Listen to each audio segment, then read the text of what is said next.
A quick thank you to the T5 peeps.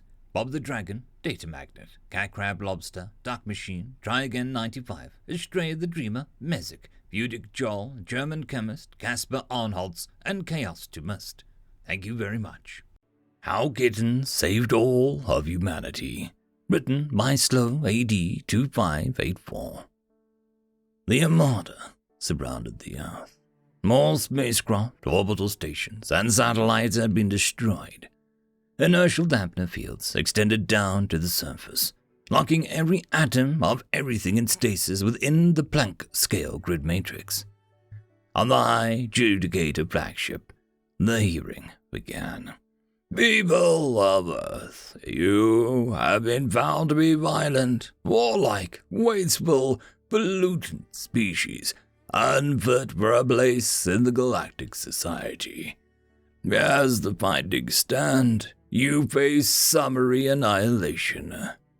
On the pedestal in front of this board, there is a setup to the Akashic Field, as you would call it. Here and now will any being in space and time not of human race speak in their behalf prior to their final judgment.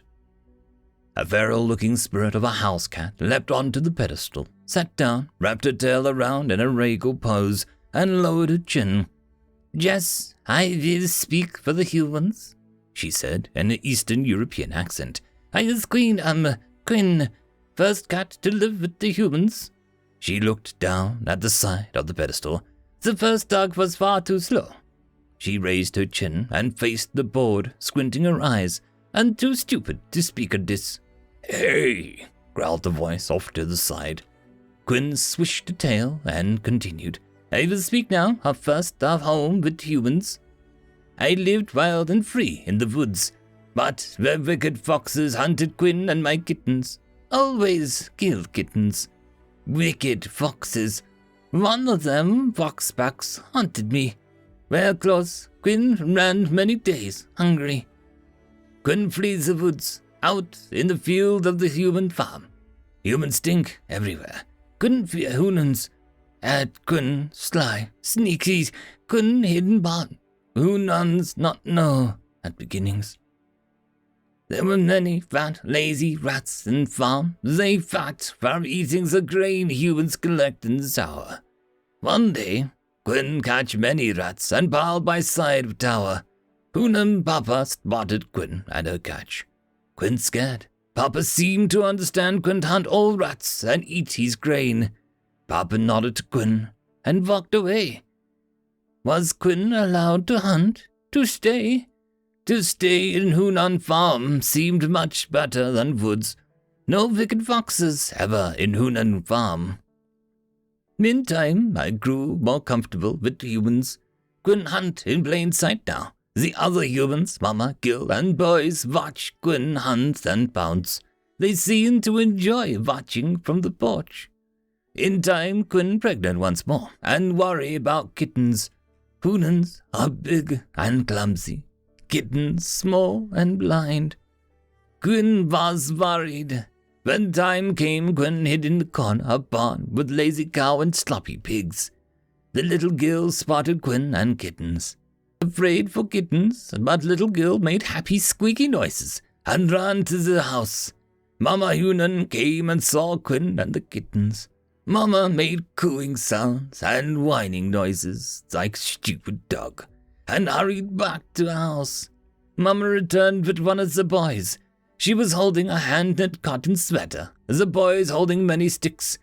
Quinn was alarmed, but was okay. Mama padded a kitten bed with Mama clothing, and the boy made a fence with sticks to keep the lazy cow and sloppy pigs away. Kittens were safe. This was nice. The boys brought food and water, and now cow milk to bed for some time. Quinn noticed not scared when Hunan walked straight at Quinn anymore. Before that would have been the scariest thing ever. But Hunans are nice. Nice was new for Quinn. Nice was strange, new thing in cruel world. In time, one day, little girl was out in field, running around with two kittens, laughing and chasing each other around. Gwyn spotted a wicked fox on the edge of the woods. Gwyn stood up and yelled in a great alarm. The little girl, a very clever girl, looked at me. Then she looked at where I was staring and saw the fox. Clever girl screamed, turning to shout word to the house, with one arm pointing at the fox. Mama head flickered from window and started yelling at Papa and the boys inside with urgency. Papa and the boys burst out of the house at fast rush. Gwyn never seen or smelled Hunans like this before. Hunans angry, Hunans for war. This was humans. Terrible predator skills on display focused on a single intent, purpose.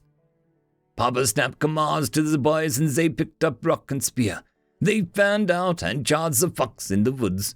The fox fled in terror, and the first sight and smell of the humans. Gwyn almost fled the farm also. It was so primal, so terrifying, and a deep, instinctual level. Hunan's blood fiery with fury. But Gwyn stay for kittens. One of the boys dropped weapons and hurried to the kittens. Boy heart still thumping and blood surging with what war fury. But picking them up as he saw Gwyn carry them by scruff of neck. Carried safe and proper.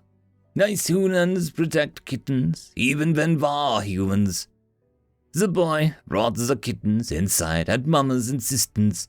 Inside. It was warm inside. Gwyn could tell. Gwyn went to the door, meowing in distress about the kittens. Mama opened door and motions for Gwyn to hurry inside. Papa returned and made some noises of protest when he saw us inside.